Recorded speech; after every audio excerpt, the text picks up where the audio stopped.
Level 1, the arrival. Handcuffs cut into your wrists. The van doors slam shut. No windows, just metal and the smell of sweat and diesel. You replay the verdict in your head. Guilty. The word still doesn't feel real. The van jolts over gravel. Brakes hiss. Gates grind open like the jaws of something ancient. You step out into fluorescent light and razor wire. A guard shoves a folded uniform into your chest. Strip search, he says. Flat voice, bored eyes. He's done this 1,000 times. You haven't. You stand naked under buzzing lights while strangers inspect you like cargo. Dignity gone in 60 seconds. They hand you a bar of soap, a toothbrush, 2 sheets, and a number. That number is who you are now. Level 2, the number. They don't call you by name anymore. Cell block D, bunk 14, a steel frame bolted to concrete. Your cellmate doesn't speak the first night. He just watches you fold your one bag of belongings into a locker the size of a shoebox. The lights cut off at 9 p.m. sharp. No warning, just darkness. You lie awake staring at a ceiling stained with decades of other men's nightmares. Somewhere down the hall, someone cries. Nobody comments, nobody helps. You realize crying here is a currency nobody wants to spend. Outside, the world keeps moving. Birthdays, holidays, a life without you in it. In here, time moves differently. Thicker, slower, like wading through wet concrete. You start counting days on a scrap of paper hidden under your mattress. Day 1. Level 3, the hierarchy. Breakfast, gray trays, watery eggs, coffee that tastes like rust. You sit down at the wrong table. A man twice your size stands up, doesn't say a word, just stares. The whole room goes quiet in that specific way rooms go quiet before something bad happens. You move without being told twice. You learn the map fast. Which tables belong to who, which yard corners are safe, which hallway you don't walk alone. An older inmate named Dobbs takes pity on you during rec hour. Watch your back, speak less, listen more, he says, not even looking at you, eyes scanning the yard like radar. You take his advice like scripture. By week 2, you know the unwritten rules better than the ones printed in the handbook they gave you at intake. You learn who to nod at, who to avoid, who owns which patch of concrete. Level 4, the first favor. Dobbs asks for something small. Pass a folded note to a guy in Block B during yard time. That's it, nothing more. You hesitate. Your gut tells you this isn't nothing. He tells you it's just paper. You do it anyway. 2 days later, you get an extra portion at dinner. Nobody explains why. Nobody has to. You realize favors move different in here. Quiet, efficient, dangerous if misunderstood. You start paying attention to who owes who trades what, who holds real weight. A guard walks past you slower than usual one morning, studying your face, filing you away. You start becoming useful. Being useful means being protected. Being protected means you sleep a little easier. But nothing here is free. You just don't know the price yet.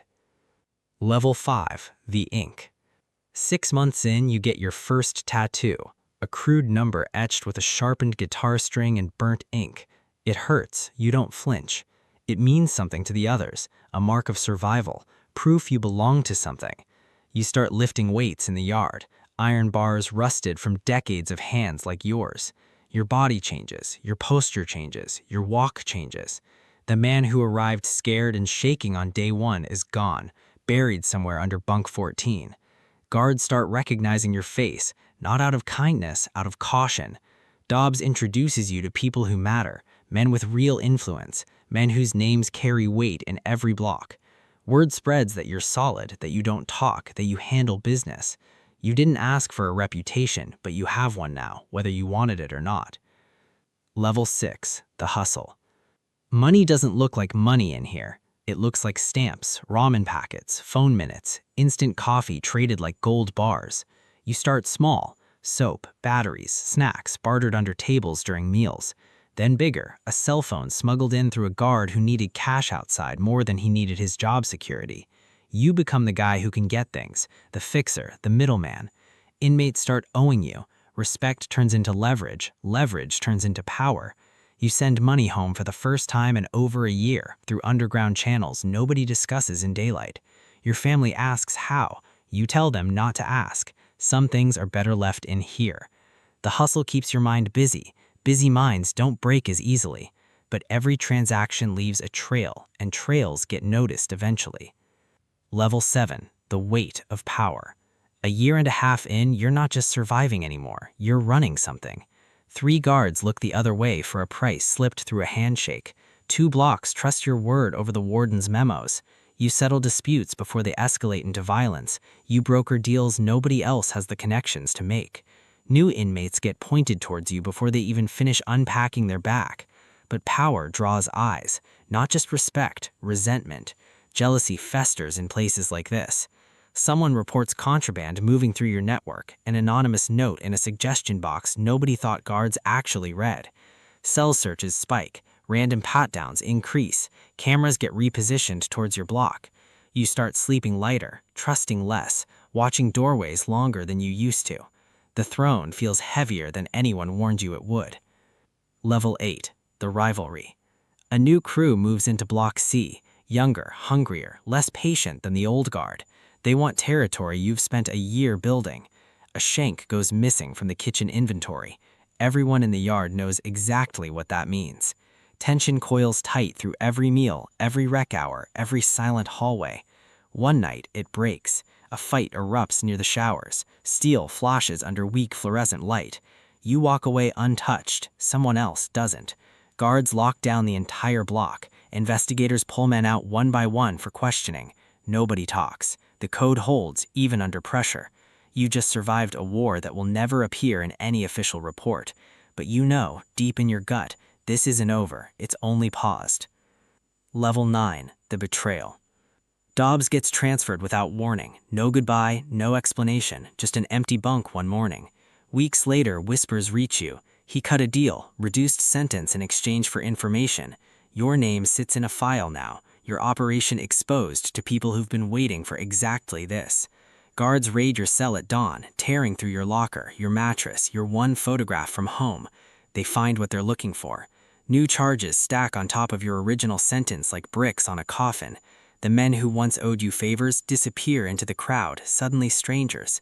Loyalty, you learn the hard way, has a shelf life shorter than you thought. You're alone, again, stripped back down to nothing, just like day 1.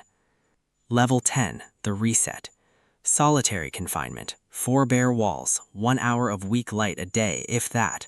No hustle, no hierarchy, no noise to hide inside of anymore. Just you and the silence you spent years running from. You think about the version of yourself that walked in, scared, naked, nameless. You think about who you became instead, the hustler, the fixer, the man with rank. Somewhere between survival and power, you lost track of who you were before the number replaced your name. 30 days pass in that box. 30 days of nothing but your own thoughts echoing off concrete. They finally let you back into general population. You walk slower this time, quieter, different. Level 11, the rebuild. You start over from zero. No crew, no reputation, no leverage. You keep your head down. You work in the prison laundry, folding uniforms for men who once answered to you. Some days it feels like punishment. Other days it feels like relief. A young inmate, scared and shaking, sits alone at breakfast one morning. You remember exactly how that feels. You don't offer him power. You don't offer him a hustle. You just tell him the same thing Dobbs once told you. Watch your back, speak less, listen more. Except this time you mean something different by it. Maybe survival doesn't have to mean becoming what almost destroyed you. Level 12, the release. Years later, the gates finally open for you. Sunlight feels sharp, unfamiliar, almost too bright to trust. Your family waits outside, older, changed, cautious in ways they weren't before. The world moved on without you. New phones, new prices, new faces on every corner you used to know by heart. You carry the yard in your shoulders. The silence still lives behind your eyes. People ask if you're different now. You don't answer right away. You're still figuring that out yourself. Because the real sentence was never just the years taken from you. It was learning exactly who you become when everything human gets stripped away, and choosing every single day after whether that person gets to stay. You walk forward, one step, then another. The rest of the story hasn't been written yet.